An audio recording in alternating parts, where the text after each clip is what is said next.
If you've ever had any contact whatsoever with coaching of any kind, you must have heard it more than once. I know I heard it a million times. Step out of your comfort zone. It can be a mild encouragement to do what is uncomfortable, and it can go so far as something like this. Go so far from your comfort zone that you forget the way back. I'm paraphrasing, but I actually heard it somewhere on the web. I'd like to take a look at this whole idea of getting uncomfortable. I understand where it comes from. If you avoid anything that is uncomfortable, you're likely to avoid trying new things, venturing into skills you don't yet dominate, daring to face uncertainty. It makes sense, doesn't it? But there's a twist to it, something that is embedded in our culture, the idea of comfort. We tend to associate comfort with being lazy and not challenging ourselves. I don't find this association very helpful because we've distorted the whole idea of comfort. Order your food from the comfort of your home and get it delivered to your door. Watch your favorite movies from the comfort of your couch. No need to go to the cinema anymore.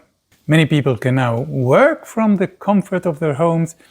We have comfortable cars, comfortable shoes, comfortable devices that build muscle with electricity without exercising, comfortable surgery that makes you lose weight without dieting, comfortable food without cooking, comfortable furniture, comfortable pillows, comfortable mattresses that guess our bodies and remember their shape. We have turned comfort into a commodity. We buy it and it makes our life frictionless. We have to do less and less. We hardly have to move anymore. I can sit on my couch and the whole world's comfort is just a click away. So yeah, making ourselves comfortable is associated in our minds with sitting on our comfortable couch in front of our huge screen with a beer in one hand and a comfortable junk TV dinner in our lap, watching Netflix comfortably. So comfort is associated with laziness. Now, I'd like to take a look at it from a different angle. I'm a Feldenkrais practitioner. I teach movement classes, and it's a mindful practice. It's not really exercise, it's about being present and attentive to what we are doing and what it feels like. It's about learning. We create the conditions that favor learning, conditions in which we can notice small details, small differences, we detect new options, we move in new ways. And in a typical Feldenkrais class, you'll hear the teacher saying it often. Do less, don't strain, lower the level of effort, stay with what is easy. We often start a lesson with simply lying on the floor and relaxing, scanning our body, lowering our muscle tone. In other words, making ourselves comfortable, extremely comfortable. Here's what this does. When you're comfortable, you're more likely to learn something new.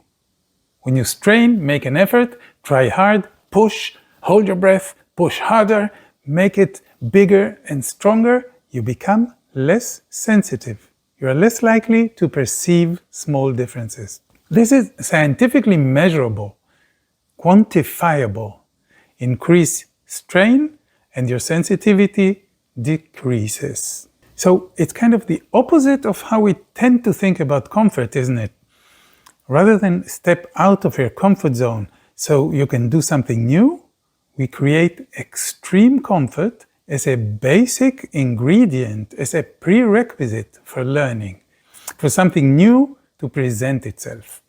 When I'm comfortable, I'm open to learning. Thinking of it this way, comfort gets quite a different flavor, right? I have a totally different understanding of what comfort means, what it means to me. I love my comfort zone. I have no particular inclination to step out of it, certainly not to go very far from it. My comfort zone is exactly where I can stretch myself to try new things. My comfort zone is my home, my family, my wife's marvelous cooking, the unconditional love of my dogs, my garden, my office. I love to exercise, for example. I take care of my lower back because I know I can overdo it. So I exercise comfortably. This doesn't mean I don't sweat. It has nothing to do with sitting on my butt in front of the TV. Within this comfort zone, I can grow, learn, experiment, and even do uncomfortable things. I was an employee all my life. A few years ago, I left the university and decided to dedicate myself to teaching Feldenkrais. Without meaning to, I became an entrepreneur. What a journey! So many new things I had to learn. So now, for example, I can talk in front of the camera and then even publish my rambling. This was unthinkable for me a few years ago. Very uncomfortable. But I don't see it so much as stepping outside my comfort zone. It's more like I'm pushing the walls of my comfort zone from within. I'm stretching it, making it wider, fit more things into it. It's like a prolonged Feldenkrais class. I make myself comfortable as much as possible in new situations. So, okay, the coaches are not wrong. You must find ways to do things that feel uncomfortable if you want to change anything in your life, in any area of your life. I'm not arguing with that, but I'm offering a different angle to look at these things. How can I make new things feel comfortable? How can I relax into them? How can I move step by step, not violently, toward new possibilities, new options? Can I venture relatively comfortably into the unknown? We do it in Feldenkrais classes all the time. We challenge ourselves. We do things in a new way. We find that little twist that will explore a common movement in an uncommon way. We explore the unfamiliar and do our best to stay comfortable in that exploration. If it sounds theoretical, let's try it. I want you to do a little exploration with me. So let's do this. Put your right hand, you can mirror me, behind your head and grab the wrist with your left hand. Is it comfortable? It's not comfortable for me. So if it's really uncomfortable for my neck, for example, I will hold my hand, or maybe even the tip of my middle finger. Okay? So any way that you can be relatively comfortable, stay there, and then pull the hand a little bit further to your left. Is that even possible? So it's a very small movement, and it is probably uncomfortable. How can I make it more comfortable? So I can play with different things. I can think of my right elbow. Maybe if I lift it, it will go a little further. Okay, my head is uncomfortable. I'm kind of pushing my neck forward. So what if I turn my head as I, oh, that's different. I turn to look at the elbow and then it can move further across to the other side. What if I turn my head the other way? Does this even make sense? Somehow it also makes it easier.